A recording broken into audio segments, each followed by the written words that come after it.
Always wanted to know what the future of flight is going to be like in the next few years? I'm here at Aircraft Interiors Hamburg to find out.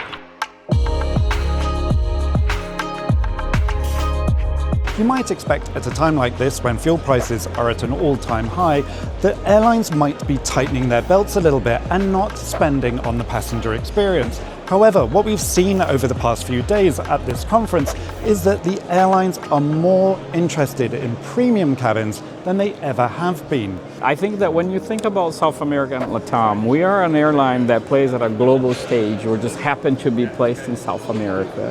And customers love what we're doing in terms of bringing the warmth and the colors and the vibrancy of the region to our cabin, to our product. We're extremely proud of everything that we have in the region. But I think storytelling is so fundamental in the way that our human communities work. It's the way that we made sense of the world. When you talk about a seat, when you talk about the food that you're serving, people love to know, why did you choose this? They feel much more connected to the airline if they know what we're trying to achieve in terms of the programs we have working with chefs that come from different parts of South America who are telling their own stories. It's something that customers feel that they can be connected to, they can understand, and they can really enjoy. Seat and aircraft manufacturers are investing heavily on premium products, even talking about a class above first class that we know today.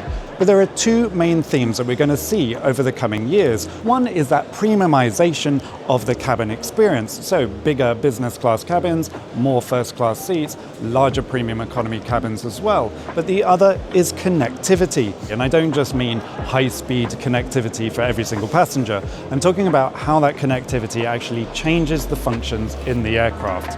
So we're already seeing with airlines like United that the connectivity has been powering the IFE with new opportunities for new content being delivered almost on a daily basis, advertising that's incredibly targeted, and the ability for any airline to use that connectivity to talk to the ground about the status of the aircraft. So if you actually see the trajectory of what most of the connectivity suppliers have been doing, Viasat has actually been at the leading edge of bringing out technological innovations and evolutions as time has passed by.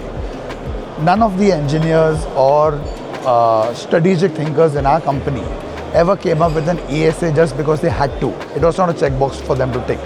It was a well thought out program that how do we make something that differentiates itself from the other ESAs in the market, but also gives the flexibility of dynamic application throttling and makes you future-proof for the next 10 years. We're also seeing a lot of optimism in the passenger experience as well. There seems to be a second wind where we're post-COVID.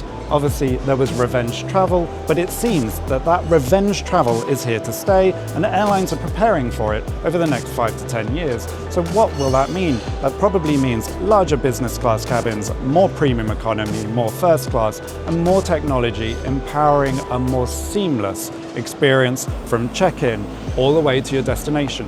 3 standout innovations we saw this year include ACS's new Omnia concept rethinks the galley, giving crew more space to work while opening up a social hub for passengers, complete with a self-service bar and somewhere to pause mid-flight. Boeing's E-Lounge by ACLA Studio takes a similar idea further, carving out flexible soundproofed spaces for passengers to switch off, get changed, or with the rise of high-speed Wi-Fi, even take a call in private without disturbing the rest of the cabin. And it's not just at the top end. Tangerine and Buzz are pushing premium economy forward too, with smarter comfort touches from lumbar support cushions to a cleverly designed eye mask with integrated earplugs that won't disappear halfway through the flight. So Iberia started its transformation 12 years ago. And now we're we call it our second stage transformation, which we call Plan de Vuelo, flight plan.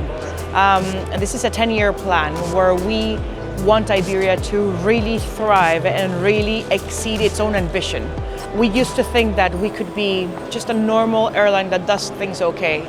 Now we want to be an excellent airline that does things perfectly. But we really want to make sure that every single touch point of our customer is something that we've thought about and that we have the clear expectations and how every customer should feel on that. So our flight plan involves a lot of things, premiumness improvement, but also travel support, make technology work for the customer and for the employee, to really give that human touch wherever you can to our customers. That's what we expect.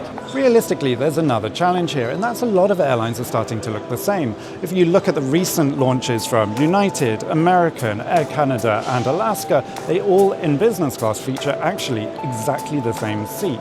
So there is a challenge that needs to be answered by airlines on how they're going to stand out. And that seems to be emerging through social spaces and the ability to use brands to create more cohesive passenger experiences. What does that mean? It means that when you step on board an aircraft, you're more likely to see more custom finishes, better mood lighting, and social spaces that allow for passengers to stretch their legs and allows the brand to stand out in ways that they haven't necessarily done before.